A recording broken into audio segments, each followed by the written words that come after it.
Alors le roumage.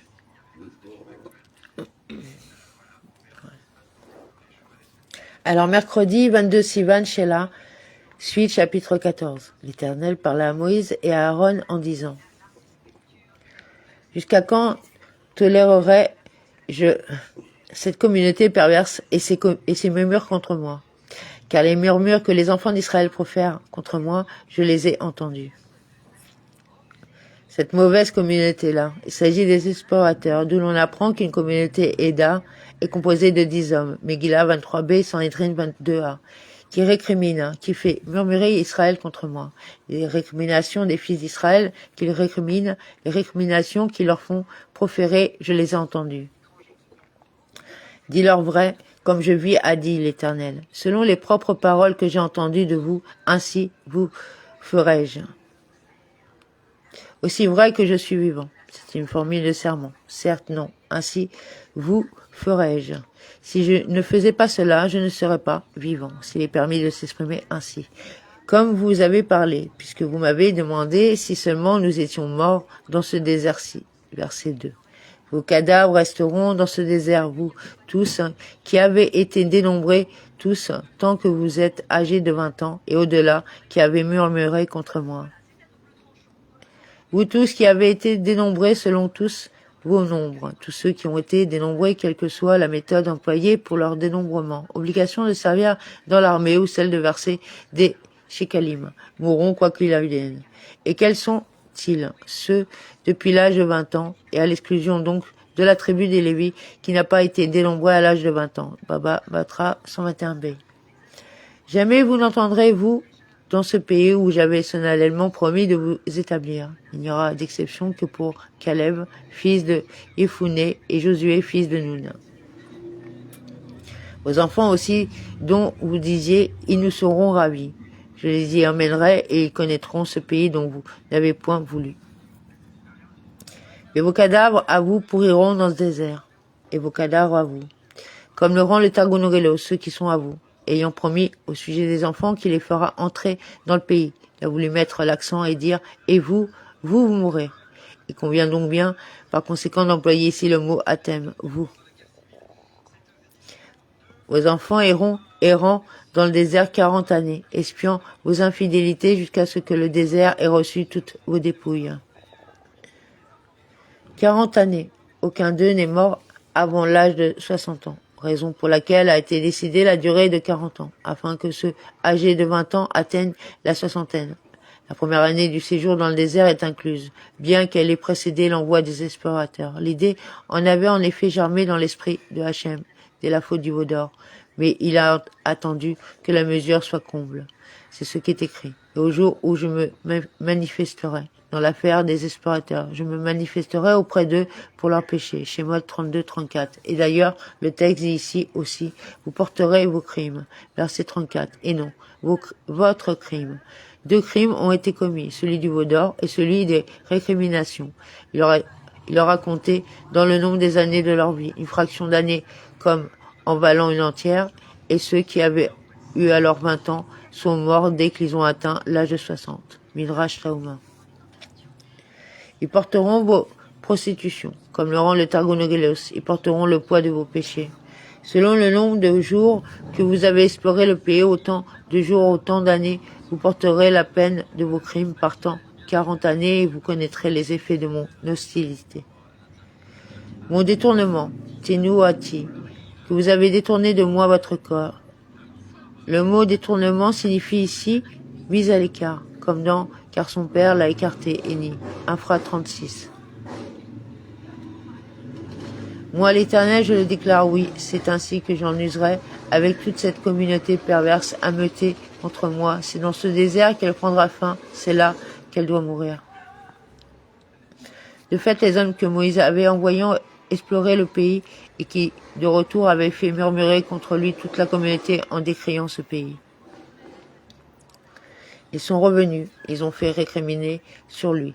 À leur retour de leur périple dans le pays, ils ont fait murmurer toute la communauté contre lui en incitant à proférer des calomnies. Ce sont ces hommes-là qui sautent, qui sont morts. Débiter des propos dits bas, littéralement. Faire sortir des paroles. C'est livrer un enseignement par lequel on apprend à d'autres à parler leur langue, comme dans Kiran Lokas, d'Ovev, les lèvres endormies. Shira Shirim 7.10. Étant donné que ce terme peut s'employer dans le bon comme dans le mauvais sens, le texte parle ici de débiter des méchants propos, car il peut en exister des bons. Propos en français médiéval parlerait. Ces hommes qui avaient débité de méchants propos sur le pays périrent frappés par le Seigneur. Par la plaie devant Hachem, par la mort qui leur était appropriée mesure pour mesure, comme c'est par la langue qu'ils avaient péché, celle-ci s'est allongée jusqu'au nombril. Des vers sont sortis de leur langue et ont pénétré dans leur nombril, Sota 35a. Voilà pourquoi il est écrit par la plaie, et non par une plaie. Et voilà aussi pourquoi il est écrit devant Hachem, par celle-là même qui leur a été appropriée conformément au principe du Saint béni soit-il, qui pèse mesure pour mesure. Josué, fils de Nun, et Caleb, fils de Yefouné, furent seuls épargnés entre ces hommes qui étaient allés explorer le pays. Et Yoshua et Caleb vécurent. Que veut dire ces mots? Ils vécurent de ces hommes-là. Cela nous apprend qu'ils ont recueilli la part des explorateurs dans le pays, qu'ils y ont pris leur place pour y vivre. Baba Batra 118b. Moïse rapporta ces paroles à tous les enfants d'Israël et le peuple s'en affligea fort. Puis le lendemain de bon matin, ils se dirigèrent vers le sommet de la montagne, disant: nous sommes prêts à marcher vers le lieu que l'Éternel a désigné, car nous avons péché. Vers le sommet de la montagne, c'est le chemin qui monte vers Eretz Israël. Nous voici, nous monterons vers l'endroit, vers Eretz Israël. Que Hachem a dit, qui nous le donnera, là nous monterons. Car nous avons péché, en ayant dit, n'est-il pas bon pour nous de retourner en Égypte? Verset 3. Moïse leur a dit, pourquoi transgressez-vous la parole de l'Éternel? Cela ne vous réussira point. Et cela ne réussira pas. Ce que vous êtes en train de faire ne réussira pas. N'y montez pas, car l'Éternel n'est pas au milieu de vous. Ne vous livrez pas au coup de vos ennemis. Car l'Amalécite et le Cananéen sont là, sur votre chemin, et vous tomberez sur leur glaive. Aussi bien vous vous êtes éloignés de l'Éternel ne sera point avec vous. Puis aussi bien vous vous êtes éloignés, c'est-à-dire cela vous arrivera parce que vous vous êtes éloignés, etc. Mais ils s'obstinèrent à monter au sommet de la montagne, cependant ni l'arche d'alliance du Seigneur ni Moïse ne bougèrent du milieu du camp. Ils s'obstinèrent, Vaya Pilou. C'est une expression de vigueur, comme dans Voici son âme enflée d'orgueil, ou plat, Habakkuk 2.4, en français médiéval anglais. Mot comportant une connotation d'effronterie, et comme dans Colline fortifiée Ophel de la fille de Sion, Mika 4.8, ou dans Tour Ophel et Château fort, Yeshaïa 32.14. Quant au Midrash Tauma, il explique ce mot comme comportant une connotation d'obscurité. Ils ont marché dans l'obscurité parce que sans autorisation.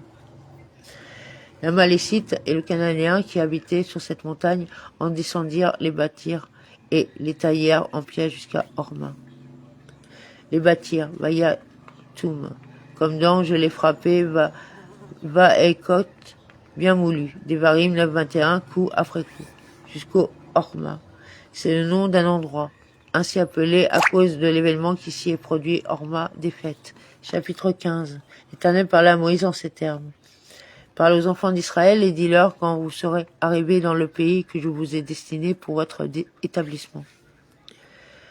Quand vous viendrez, il leur promet qu'ils entreront dans le pays, et que vous ferez un sacrifice à l'Éternel, holocauste ou autre victime à l'occasion d'un vœu spécial ou d'un don spontané ou lors de vos sonalités voulant offrir en odeur agréable au Seigneur une pièce de gros ou de menu bétail. Vous ferez un sacrifice par le feu Iché.